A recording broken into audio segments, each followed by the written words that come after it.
The morning sun cast long shadows across the mining fields of New Seoul Colony. Commander Lee Ji-won stood on the observation deck, watching the giant machines dig deep into the red soil of planet Taiyang 7. The air was thin but breathable, and the sky had that strange purple tint that made everything look like an old photograph. Ji-won had been protecting this small colony for 3 years now. 200 families called this place home. They came here to mine the rare metals that made space travel possible.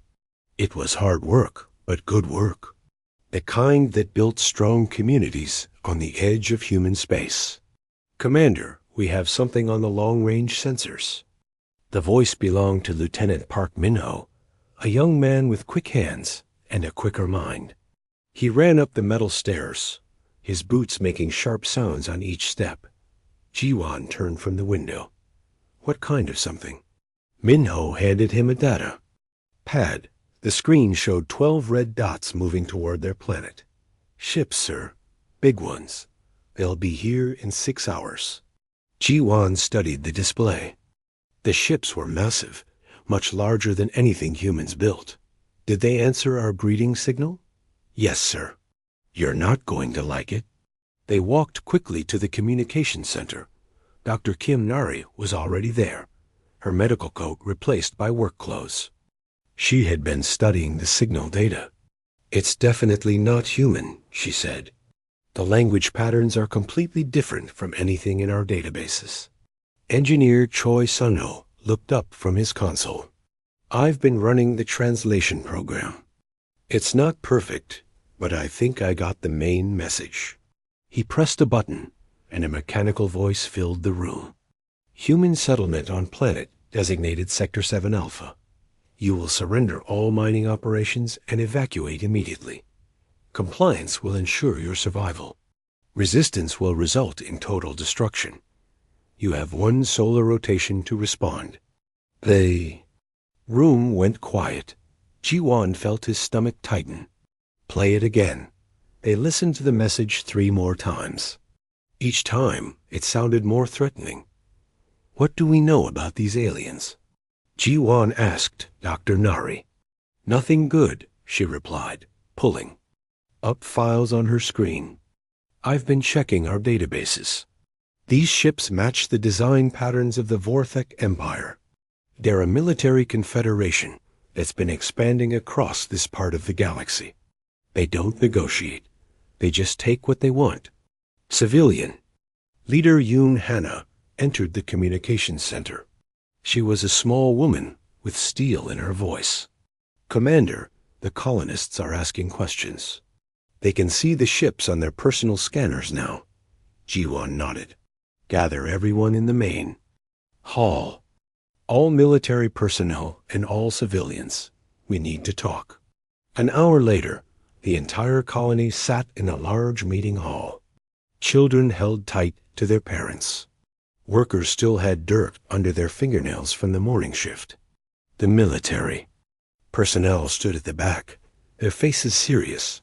Ji-won walked to the front of the room. He had given many speeches, but never one like this. Friends, we have visitors coming. They're not the friendly kind.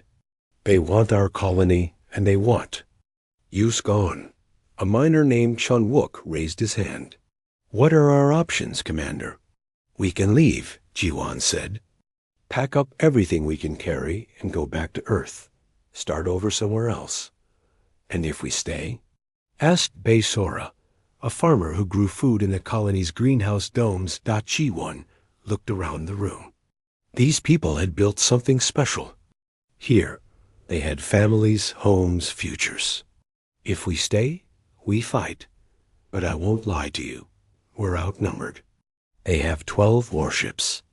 We have 1 patrol corvette and some basic defenses. Engineer Choi stood up. Commander, what about our mining equipment? Those laser cutters can punch through solid rock. The hauler mechs are tough as anything we've built. Mining tools against. Military weapons? Someone called out. Better than nothing, replied Mechanic Ogio. And we know this place better than they do. Every tunnel, every cave, every weak spot in the ground. Dr. Nari stepped forward. I've been studying the Vorthek biological data. They're tough, but they have weaknesses. Their armor is designed for energy weapons, not kinetic impacts. And they don't adapt well to environmental changes. Pilot Han Kong raised his hand. The Corvette isn't much, but she's fast. I can make them work for every shot. Ji-Wan felt something stir in his chest. These people weren't soldiers, but they had something else. They had determination. They had clever minds. And they had each other. We vote, Ji-Wan announced. All adults, military and civilian, stay and fight, or evacuate and live. No shame in either choice. The vote took 30 minutes. When communications, Officer Nam Yunji counted the results. Her voice was steady. 168 votes to stay, 12 votes to evacuate. Ji-Wan felt proud and terrified at the same time. Then we prepare for war. The next 6 hours passed in a blur of activity. Lieutenant Park and his team rigged explosive charges around the colony perimeter. Engineer Choi modified mining lasers into defensive weapons. Dr. Nari set up medical stations and studied alien biology data. The colonists worked with surprising efficiency. Farmers moved food supplies to secure locations. Miners mapped every tunnel that could be used for shelter or surprise attacks. Children helped their parents prepare emergency kits. As the alien ships entered orbit, Ji-Wan stood in the command center. The Vorthek vessels were beautiful in a terrible way, like sharp metal sculptures against the stars. The communication system crackled to life. This time, the alien voice was clearer. Human Commander, you have not responded to our ultimatum. Surrender now or face the consequences. Ji-Wan picked up the microphone. His voice was calm, but everyone in the room could hear the iron underneath. This is Commander Lee Ji-Wan of New Sol Colony. We received your message. Here's our response. This is our home. Come and take it. The aliens' response came quickly. You choose destruction over wisdom. So be it. Our warriors will claim your planet within the day. Ji-Wan turned to his people. Lieutenant Park checked his weapons. Dr. Nari finished her medical preparations. Engineer Choi ran final tests on the colony's defenses. Pilot Han warmed up the Corvette's engines. Through the command center windows, they could see the first alien shuttles separating from the main ships. They looked like deadly insects descending through the purple sky. They think we're easy prey, Ji-Wan said to no one in particular. Then, louder, so everyone could hear. Let's show them why that's the last mistake they'll ever make. The shuttles grew larger as they approached. Soon, the real fight would begin. The first alien shuttle touched down in the open field outside New Sol Colony just after dawn. Lieutenant Park Min-ho watched through his scope as tall, armored figures stepped out. The Vorthek warriors were impressive, nearly 7 feet tall, with thick, gray skin visible at their joints. Their weapons looked advanced and deadly. 800 of them, reported Sergeant Kong Do-yun from his sniper position on the water tower. Maybe more. They're setting up some kind of command post. Commander Ji-Wan listened to the reports from his hidden position in the colony's main building. The aliens had landed exactly where he expected them to. They chose the flat ground because it was tactically sound for a conventional military force. But humans didn't fight conventional wars. Park, are your presents ready? Ji-Wan asked through his radio. Ready and waiting, sir. The mining charges are buried exactly where their shuttles landed, just waiting for your signal. The Vorthek commander, a massive alien with golden markings on his armor, stepped forward. His voice boomed across the colony through a translation device. Humans of this settlement, you are surrounded. Drop your weapons and surrender. You will be treated according to Galactic War protocols. Ji-Wan picked up his own speaker. We told you our answer yesterday. This is our home. Then you choose death, the alien commander replied. Warriors, advance. Show these primitives the price of defying the Vorthic Empire. The alien soldiers began moving toward the colony in perfect formation. They moved like they had done this many times before, confident and professional. Their energy rifles glowed with ready power. Park now, G1 commanded. The mining charges exploded all at once. The ground where the shuttles had landed erupted in a massive fountain of dirt and metal. 3 shuttles disappeared completely. 2 others were thrown on their sides, burning and broken. The aliens in the field were knocked down by the shockwave. What was that? The Vorthic commander shouted in his own language. The translation computer couldn't keep up with his rapid, angry words, but the humans were just getting started. Engineer Choi Sano had spent the night turning mining equipment into weapons of war. The large laser cutters that normally sliced through rock were now aimed at the alien formation. When he fired them, the beams cut through Vorthic armor like it was paper. Impossible, screamed an alien officer. Our intelligence said these humans had only primitive weapons. Mechanic Oh Jiho laughed as he climbed into a modified hauler mech.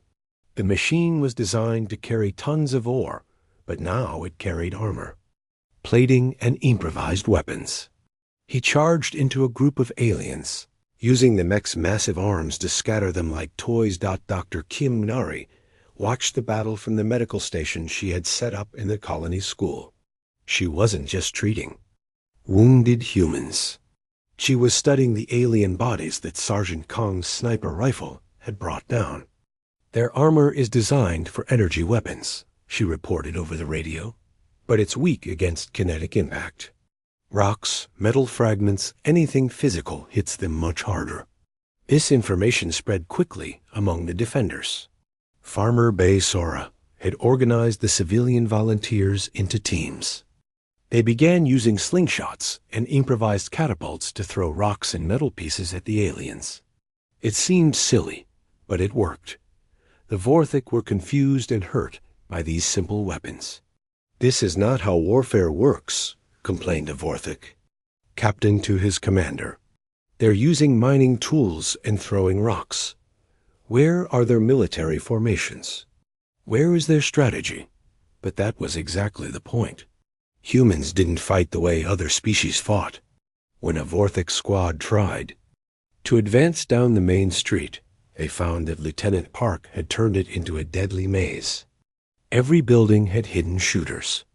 Every doorway could explode. Every step forward cost them soldiers. Sergeant Kong was having the time of his life. He had always been good with a rifle, but fighting aliens was even more satisfying than hunting. They were big targets, and they didn't know how to hide from a human sniper. Every shot found its mark. Commander, he reported, they're trying to flank us through the mining tunnels. But Chun Wook knows those tunnels better than anyone. Miner Chun Wook had lived on Taiyang 7 for 15 years. He knew every cave, every tunnel, every hidden passage under the colony. When the aliens tried to use the tunnels for a surprise attack, they found themselves lost in a maze. Worse, Wook had placed explosive charges at key points. He could collapse tunnels and trap entire squads of aliens underground. These humans fight like devils, said a wounded Vorthic soldier to his medic. They appear from nowhere, strike hard, then disappear. They use tools we don't understand. They break every rule of proper warfare. The Vorthic commander was getting desperate. His force of 800 elite warriors was being torn apart by 200 humans with improvised weapons. This was supposed to be a simple conquest, not a real battle. Call for reinforcements, he ordered his communications officer. Tell the fleet we need more warriors and heavy weapons. These humans are more dangerous than our intelligence reports indicated, but calling for help meant admitting failure. The Vorthic Empire prized military success above all else. A commander who couldn't defeat a small human colony would face Serious consequences. Meanwhile, pilot Han Kyung was making life miserable for the aliens from the air. The colony's corvette was old and small, but Han flew it like he was born in space. He made impossible turns and suicide runs, attacking alien positions and then disappearing before their weapons could lock on to him. "How is that pilot still alive?" demanded the Vorthic Air Commander. "He's flown directly through our weapons fire 6 times. Human reflexes," Dr. Nari explained to Commander G1 as she watched the battle through the medical station windows. "They're faster than us in straight combat, but we're more creative. We adapt faster. They're still trying to fight us like we're any other species they've conquered." As the day wore on, the aliens grew more frustrated and confused. They had superior numbers, better weapons, and advanced technology. But they couldn't break the human defense. Every attack was met with unexpected resistance. Every advance cost them dearly.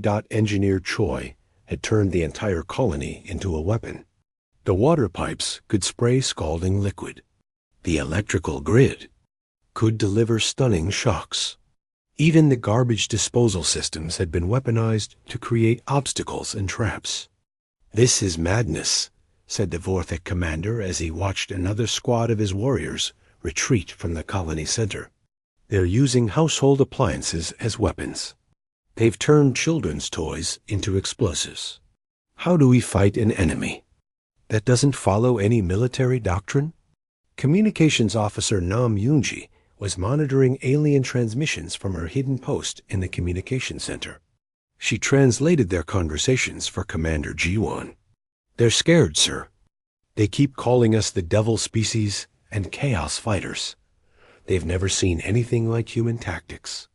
As the sun set on the first day of battle, the Vorthic had lost nearly 200 warriors. The humans had lost 12 fighters, and even those were mostly wounded rather than killed. Dr. Nari's medical stations had saved lives that would have been lost in any other battle.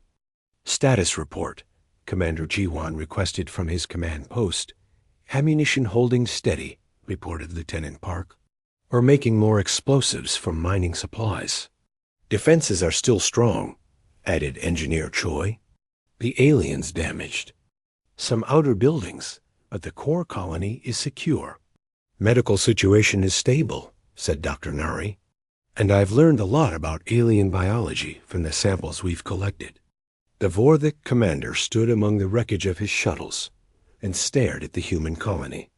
Lights twinkled in the windows like stars. Somewhere in there, 200 humans were preparing for another day of impossible warfare. "Send the message," he told his communications officer. "Request immediate reinforcements. Heavy weapons, more warriors, orbital bombardment authorization. Whatever it takes to end this." But in the colony, the humans were also preparing. They had proven something important in the first day of fighting. They could hurt the aliens. They could win. And tomorrow, they would show the Vorthic what humans could really do when they were truly angry. The Vorthic reinforcements arrived 3 days later. Commander G1 watched from his hidden observation post as 6 more ships entered orbit around Taiyang 7. The alien fleet now had enough firepower to level the entire colony from space, but they seemed determined to take the planet intact. "They want the mining facilities undamaged," Dr. Kim Nari explained as she studied the intercepted alien communications. "The rare metals here are too valuable to destroy. They have to fight us." On the ground, Engineer Choi Sano wiped sweat from his forehead as he finished his latest creation. The colony's main fusion reactor hummed quietly in the background, but Choi wasn't thinking about power generation anymore. He was thinking about the biggest bomb anyone had ever built. "If we set off the reactor," he told Commander Jiwan privately, "it won't just destroy the colony. It'll crack the planet's crust. Nothing will be left to mine." Jiwan nodded grimly. It was their final card to play, but a terrible one. "Keep working on it. But that's our last resort." Meanwhile, The aliens were learning to fear the humans in new ways. Miner Chun Wook had spent the past 3 days turning the planet itself into a weapon. He knew exactly where the underground rivers flowed, where the rock formations were weakest, where a small explosion could cause a massive landslide. "Watch this," Wook said to Lieutenant Park Minnow as they crouched in the hills above the alien camp. Wook pressed a detonator, and a carefully placed charge sent tons of rock tumbling down the mountainside. An entire squad of Vorthic warriors disappeared under the avalanche. "These humans are demons," whispered a surviving alien soldier to his squad leader. "They make the very planet fight against us." The Vorthic had brought 2,000 more warriors in the reinforcement ships. Their new commander, General Vec Var, was supposed to be their best tactical mind. But even he was struggling to understand human warfare. "Show me their military formations," he demanded from his officers. "They don't have formations, sir. They fight in small groups that appear and disappear. Then show me their command structure. Every human seems to make independent decisions. They coordinate somehow, but not through normal military channels. What about their weapon supply? They make new weapons every day from mining equipment, household items, even broken alien technology." General Vic Var studied the reports with growing frustration. This is impossible. No species fights this way. Where did they learn these tactics? The truth was that humans hadn't learned these tactics anywhere.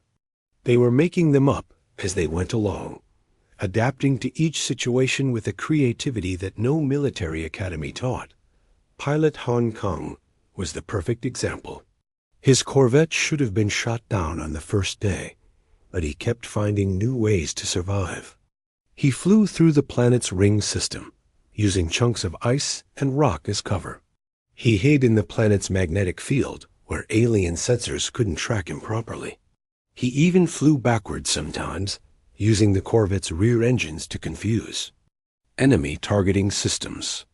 "That pilot is either insane or brilliant," said the Vorthic fleet commander as he watched Han's latest impossible maneuver. "With humans, there might not be a difference," replied his tactical officer. Dr. Nuri had been busy with her own kind of warfare.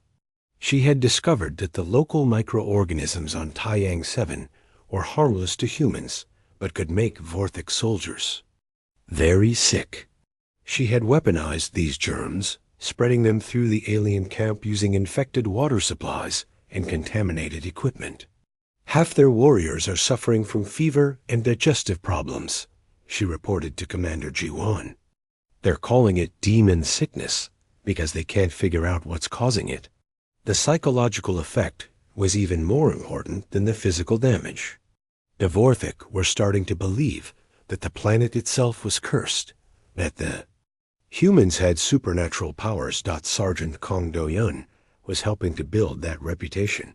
He had become a ghost in the tunnels under the colony, appearing without warning to strike at alien patrols. The Vorthic had started calling him the Shadow Killer because he seemed to vanish into thin air after each attack. "I counted 11 aliens down in Tunnel 7, Kong reported over his radio. "They won't be bothering anyone anymore." The aliens were so afraid of the tunnel system that they had stopped trying to use it for attacks. This gave the humans complete control of underground movement, allowing them to strike anywhere and retreat safely.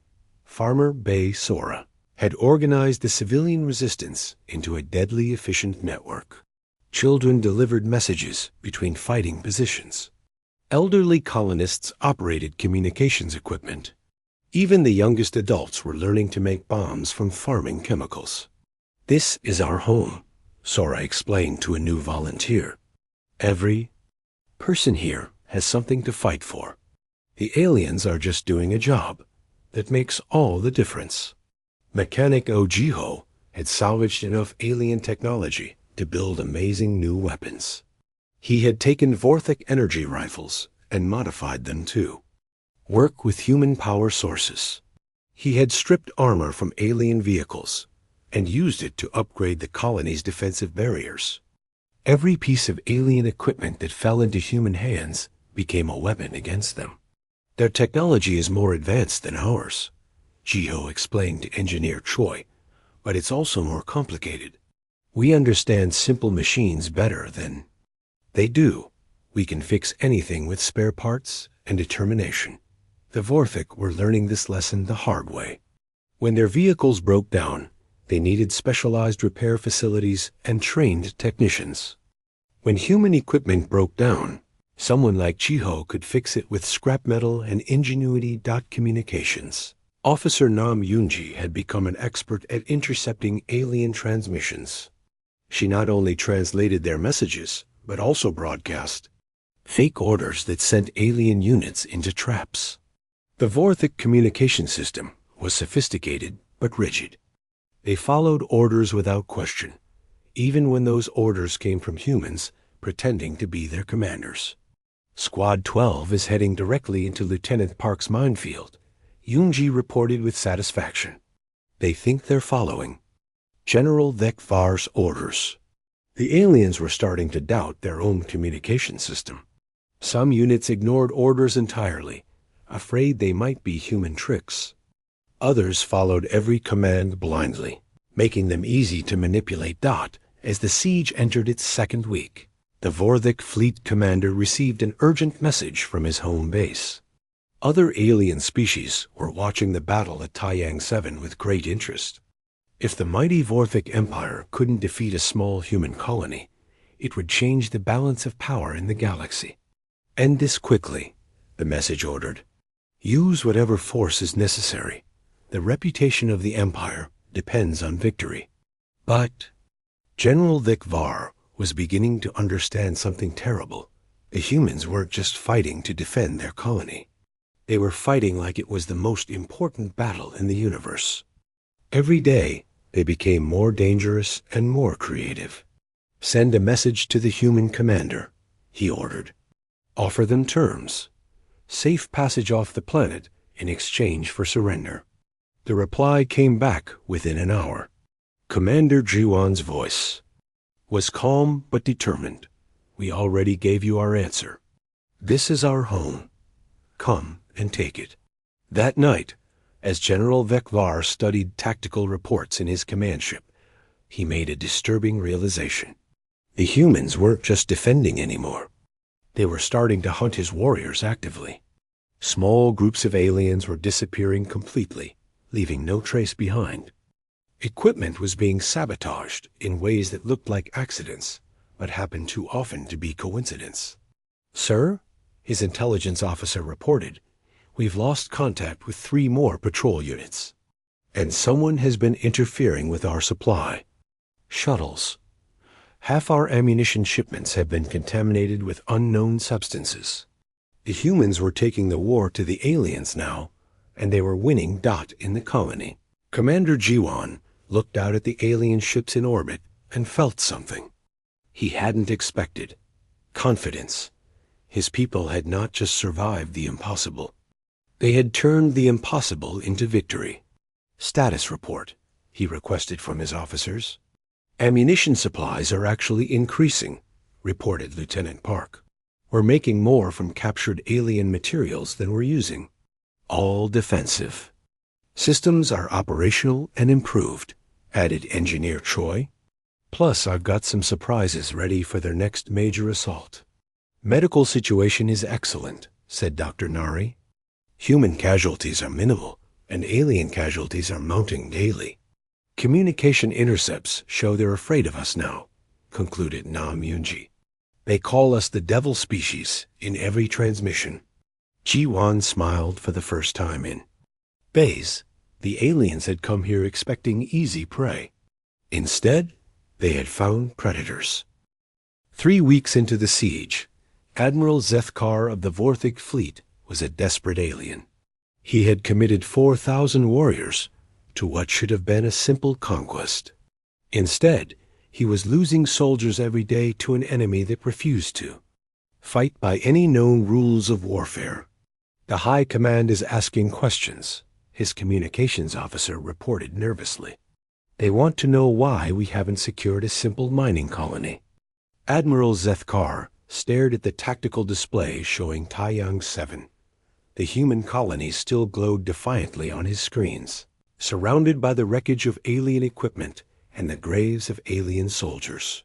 Tell them these humans are unlike any species we've encountered before. In the colony below, Commander Lee Jiwan was experiencing the strangest feeling of his military career. His defenders had reached a state of perfect coordination that seemed almost supernatural. Every person knew exactly what to do without being told. Every action supported every other action in a deadly dance of defense. Lieutenant Park Minho no longer needed to plan his explosive traps carefully. He seemed to know instinctively where the aliens would attack next. His mining charges appeared in exactly the right places at exactly the right times, as if he could read the enemy's mind. Engineer Choi Sun-ho had completed his masterwork. Deep in the colony's power plant, the fusion reactor had been converted into the largest bomb anyone had ever built. If they try to overrun us, he explained to Commander Jiwan, I can crack this planet like an egg. Nothing will survive, including U.S., but they won't get their precious mining operation either. It was a terrible weapon, but somehow its existence made everyone feel better. The humans had one final card to play that would deny the aliens any victory at all. Dr. Kim Nari had turned biological warfare into an art form. She had identified 17 different local microorganisms that could sicken Vorthic warriors. Her latest creation was a modified fungus that ate through alien armor seals, leaving the warriors vulnerable to the planet's harsh environment. Their own technology is working against them, she reported with satisfaction. The more advanced their equipment, the more ways I can find to break it. Sergeant Kang Do-yoon had become a legend among both sides. The Vorthic called him the Invisible Demon because he could strike anywhere without warning. Human children made up songs about his impossible shots and mysterious disappearances.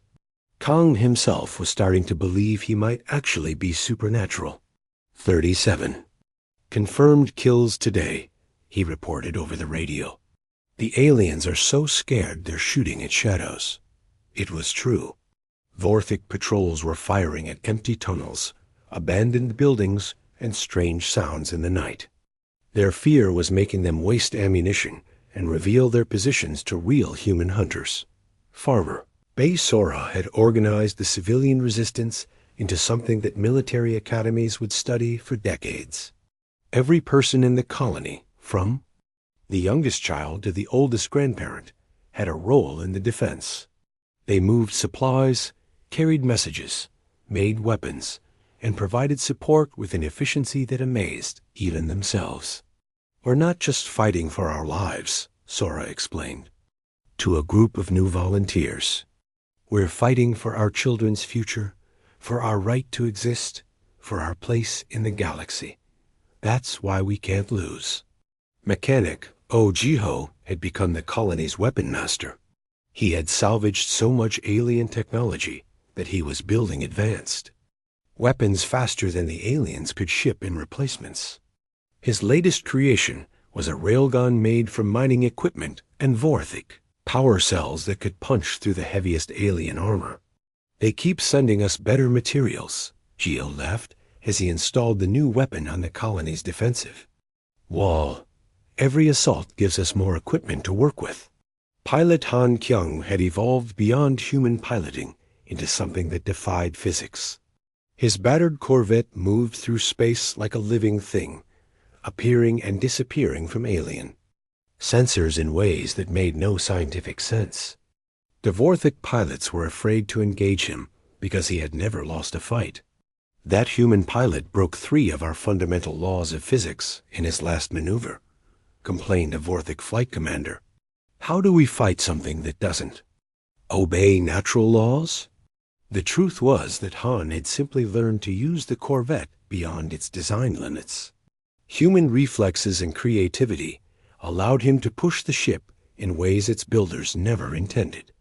Every impossible maneuver was just human stubbornness refusing to accept what couldn't be done. Communications. Officer Nam Yoonji had turned information warfare into a perfect science.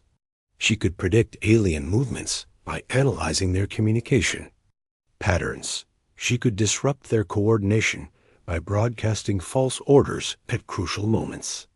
She had even learned to imitate specific alien voices, causing confusion and paranoia in their ranks.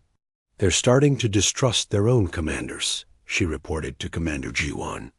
"Squad leaders are questioning orders because they're afraid. I might be the one giving them." Miner Chun-wook had turned the planet's entire tunnel system into a weapon of war. He could appear anywhere in the colony within minutes, using passages that the aliens didn't even know existed. More importantly, he had learned to predict geological instabilities that could be triggered to devastating effect. "Watch this, Wook," said as he pressed a detonator. A carefully placed charge caused a sinkhole to open directly under an alien artillery position. The heavy weapons disappeared into the ground as if the planet had swallowed them. The psychological warfare was becoming as important as the physical battle. The Vorthic warriors were starting to believe that the humans had supernatural powers. Every impossible victory, every creative tactic, every piece of improvised technology seemed like magic to aliens who followed rigid military doctrines. "These humans fight like demons," reported a Vorthic squad leader to his commander. "They appear from nowhere, strike with weapons that shouldn't exist, then vanish like ghosts. How do we fight spirits?" But Admiral Zethkar was beyond caring about his warriors' fears. His reputation was ruined, his career was over, and his species' military dominance was being questioned by every other race in the galaxy. He had one chance to salvage something from this disaster. "Prepare for final assault," he ordered his fleet commanders. "Every ship, every warrior, every weapon. We end this today, or we don't go home." In the colony, long-range sensors detected the massive buildup of alien forces. This would be the largest attack yet, possibly the largest attack the Vorthic had ever mounted against a single target. "Incoming transmission," reported Nam Yoonji. "It's the alien admiral himself." Admiral Zethkar's voice filled the command center, speaking through translation software. "Human commander, you have fought well, but this ends now. I am committing my entire force to one final assault. Surrender now and live, or face total annihilation." Commander Ji-won picked up the microphone. His response would be remembered by both species for centuries. "Admiral, you came here thinking we were prey. You're about to learn we are predators. Come ahead. We're ready for you." The alien response was immediate. Every ship in orbit began launching shuttles and fighters. The sky filled with descending craft carrying the largest invasion force the planet had ever seen. This would be the battle that decided everything. In the colony, every human took their position. 3 weeks of impossible warfare had taught them to fight like devils. Now they would dance one last dance with death itself. Engineer Choi checked his reactor bomb one final time. If the aliens broke through, if all else failed, he would make sure they gained nothing from their victory. The planet would die before it submitted. But somehow, looking at his fellow defenders, Choi didn't think it would come to that. These humans had proven something important over the past 3 weeks. When cornered, when outnumbered, when facing impossible odds, they didn't just fight. They fought like devils. And devils, Choi had learned, were very hard to kill. The final assault began at dawn. Admiral Zethkar threw everything he had at the human colony. 5,000 Vorthic warriors descended from the sky in the largest military operation their species had ever mounted against a single target. Heavy weapons that could level mountains, aircraft that could destroy entire city blocks, and elite soldiers who had conquered dozens of worlds. "Commander, Li Jiwan watched the invasion force approach and felt no fear. After 3 weeks of impossible warfare, he and his people had learned something important about themselves. They were not victims. They were not prey. They were human beings defending their home, and that made them the most dangerous creatures in the galaxy. All units, this is it, Jiwan announced over the colony's communication system. Show them what humans do when we're truly angry. The first wave of alien shuttles flew directly into Lieutenant Park Minho's masterpiece. 3 weeks of preparation had turned the entire approach to the colony into a death trap. Mining charges buried in the ground erupted in sequence, creating a wall of explosions that destroyed half the invasion force before they could land. Impossible, screamed Admiral Zethkar from his command ship. How did they know our exact approach? Vector? The answer was simple. The humans had prepared for every possible approach. Park had spent weeks placing explosives in every location where shuttles could land safely. The aliens' own tactical doctrine had led them into the trap, but the Vorthik kept coming. The survivors of the first wave formed up and began advancing toward the colony. They moved in perfect military formation, just as their training demanded. It was exactly what the humans expected them to do. Engineer Choi Sun-ho triggered his modified mining equipment from his position in the power plant. Laser cutters designed to slice through solid rock, now carved through alien armor like it was paper. Industrial haulers converted into improvised tanks smashed into the alien formation. Every piece of mining equipment had become a weapon of war. These humans fight with their entire civilization, observed a Vorthak officer as he watched construction. Equipment destroy as warriors. They turn tools into weapons, workers into soldiers, homes into fortresses. Sergeant Kang Do-yun had positioned himself in the perfect sniper's nest. From his hidden location, he could see the entire battlefield. His rifle sang its deadly song as alien officers fell one by one. Every shot was perfect. Every target was chosen to cause maximum disruption to alien coordination. "The Shadow Killer strikes again," whispered terrified Vorthik soldiers as their commanders collapsed around them. Dr. Kim Nari's biological weapons reached their peak effectiveness.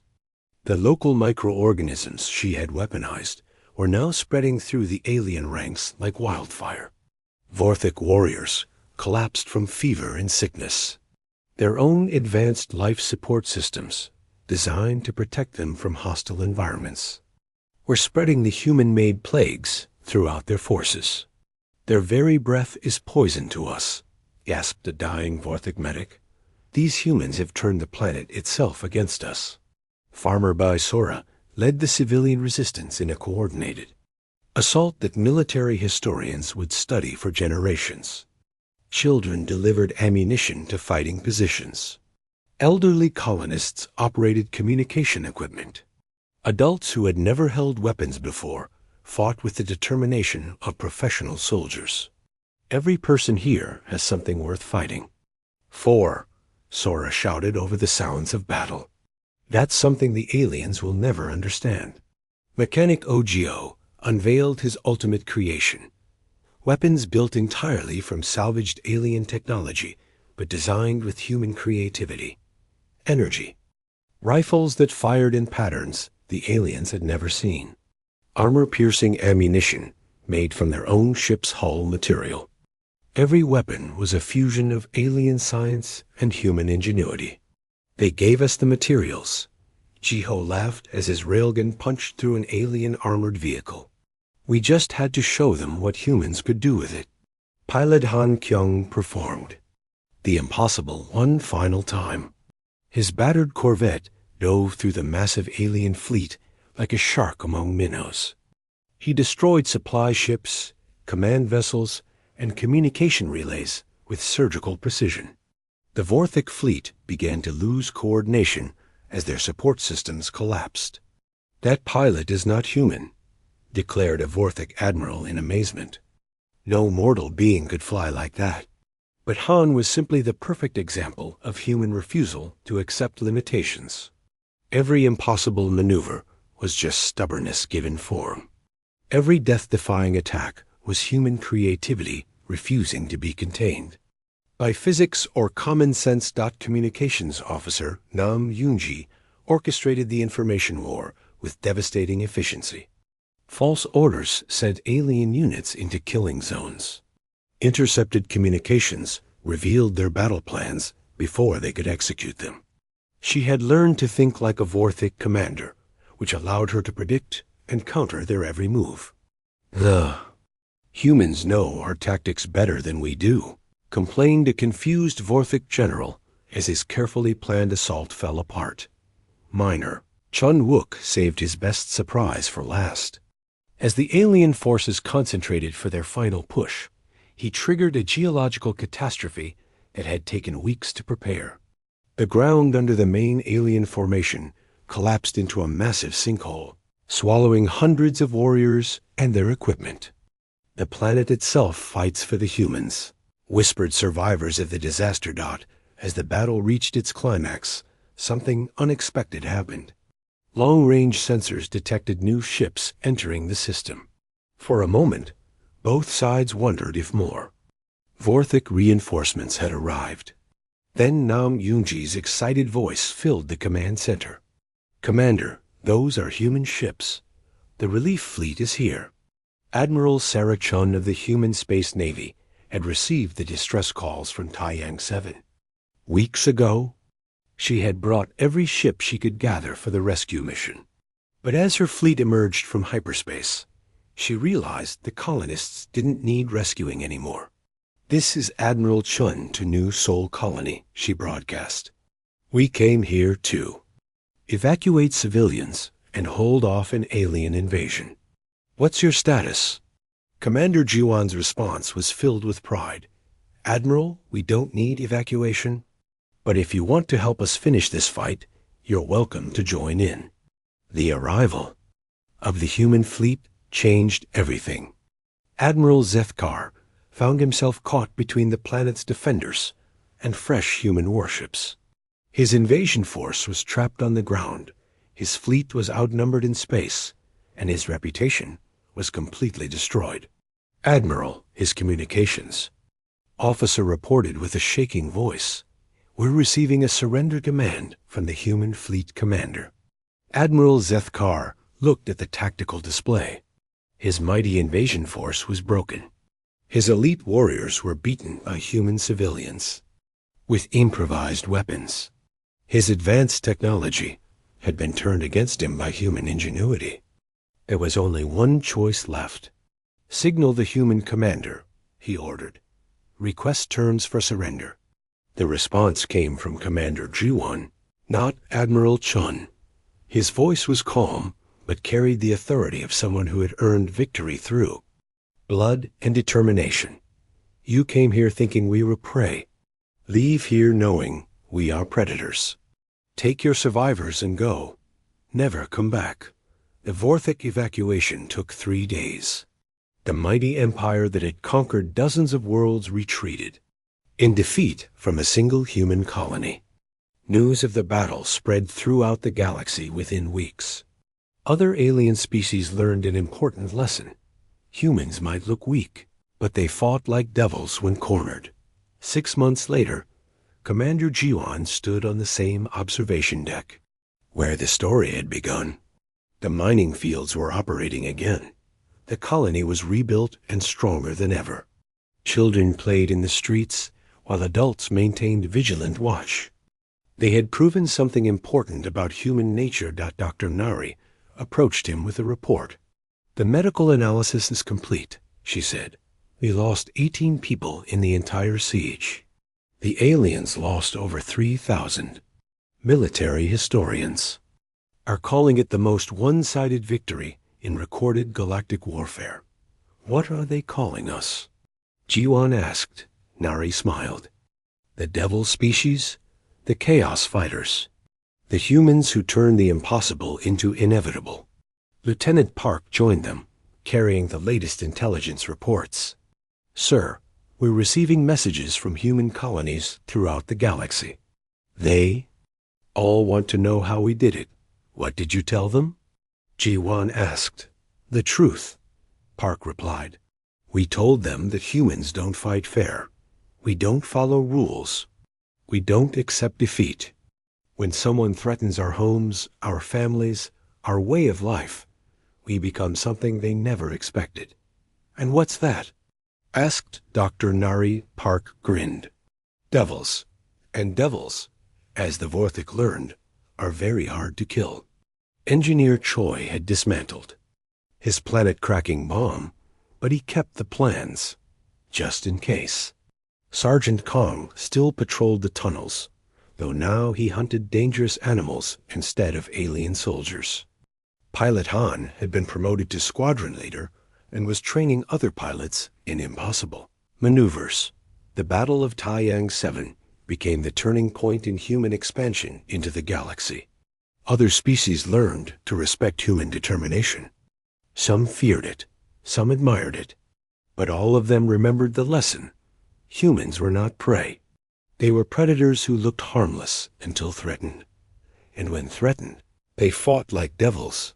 Years later, alien children would learn about the siege in their history classes. They would study the tactics, analyze the weapons,